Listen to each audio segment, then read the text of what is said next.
Lecture notes for CLC 3, the town of Pompeii. As you can see from the image, Pompeii is set amongst a series of hills.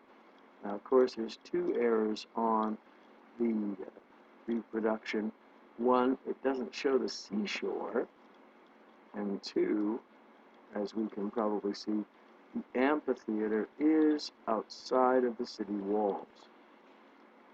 When we analyze the city of Pompeii, we're dealing with 163 acres. That would be the equivalent of 240 football fields.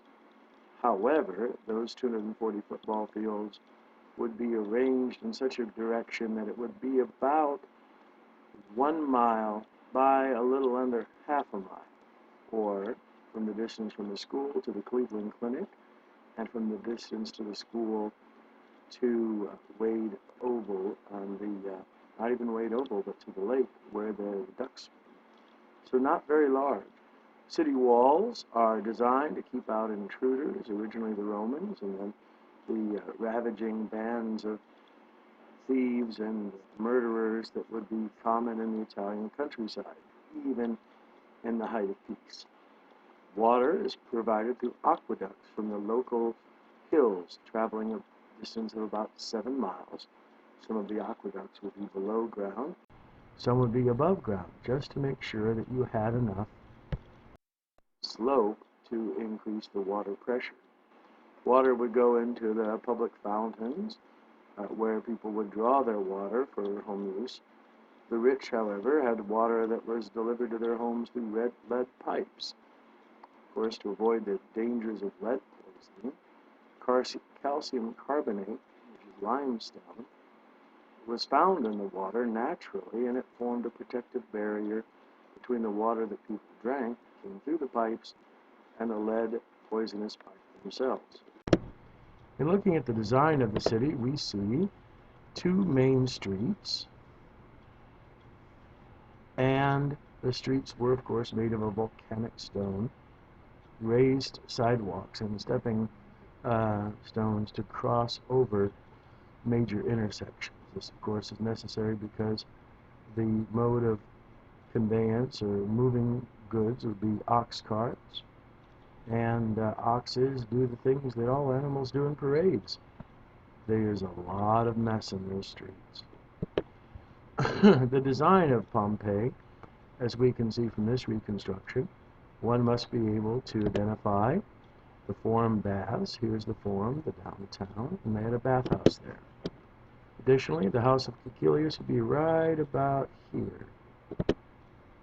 Then, of course, the Palestra, we will be seeing that soon. It's the workout place. It's the gym, the community center.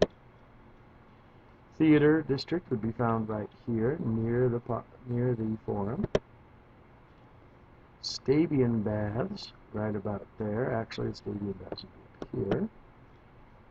The Forum, the central baths would be right here, right where the Regio 9 would be. And that would be the amphitheater. So the design should be able to roughly reconstruct what it looks like, so you can be ready for the exam. Here's a typical street in Pompeii. As before, here is a, sorry for the slight delay, here is a current side shop in Pompeii. This would be a fairly nice baker's stall. Here you have the mortar to be driven around by a slave to take the grain and grind it into flour. Here you have the ovens to increase the temperature so you can bake. And then we have another place here. This is not a baker's store. This is a small calpona or tavern. This is nice. You actually had seating inside, but usually people would eat for their prandium on the street, standing, something that you could put with finger foods. You had some hot soups here that you'd dish out, as well as a place for wine. Soup was very easy. It's a great way to take care of the leftovers from the day before. Shopping at this time was also done Think of it as a mall without a centralized food court. And think of the shops as being much, much smaller, only a space for the goods and then the counter. People would stand on the street and then they would be served there. And then the walls were painted with advertising, as you would expect, for anything from bakers to wines to everything else. Not painted really well and usually just done with chalk, also called graffiti. In the Forum, which is the central part of the city, for the downtown center, you'd have the west end of town. It'd be three sides by colonnades, covered over with columns with a roof over it, so you could walk just like an extended porch. It was the center for business, and government, and religion in the city. It was the center part of the city, like all cities have had up until in the last 70 years. As we expand into the suburbs, the downtown area was essential for commerce. This is where Caecilius would go. For entertainment, they had the theater, and here's a picture of it here. We'll be looking into that more closely. Open air, no roof, but they would have covers or awnings over it that could be moved. Seating for a whole 5,000. That's really good size. Our auditorium, if it helps you get it in comparison with balcony and all other seats, seats only about 700. So therefore, something that was close to 7 times the size for seating. We also had an enclosed Odeon or music place inside next door for concerts. But the biggest thing, of course, is the amphitheater in Pompeii, where you had gladiatorial combat, beast fights, and, yes, even executioners of prisoners for people's entertainment. Pompeii was a multicultural city, even far more multicultural than, say, Cleveland, but it was a slave culture. There were great numbers of slaves imported from Gaul and from Britain and Germany. In other words, all my ancestors. And they served the needs of the people. They were purchased. Some were public slaves, but many were privately owned. Think of how many appliances you have in your home.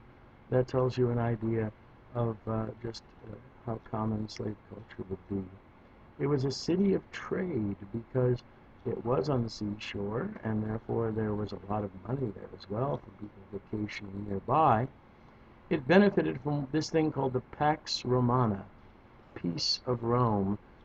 Instead of spending your money that you had as a state on war, during this time Rome didn't have a lot of war going on in the southern provinces, perhaps, these little border skirmishes, but really no serious thing had dealt with the Roman Empire for close to 20 years. And therefore, people were getting richer and richer. The government of Pompeii is what's called a plutocracy. Plutocracy from Pluto, the god of the underworld, who is also the god of riches because, you can't take it with you. And therefore, the richer you are, the more power you had in the state. We'll be seeing more of that later on. So that was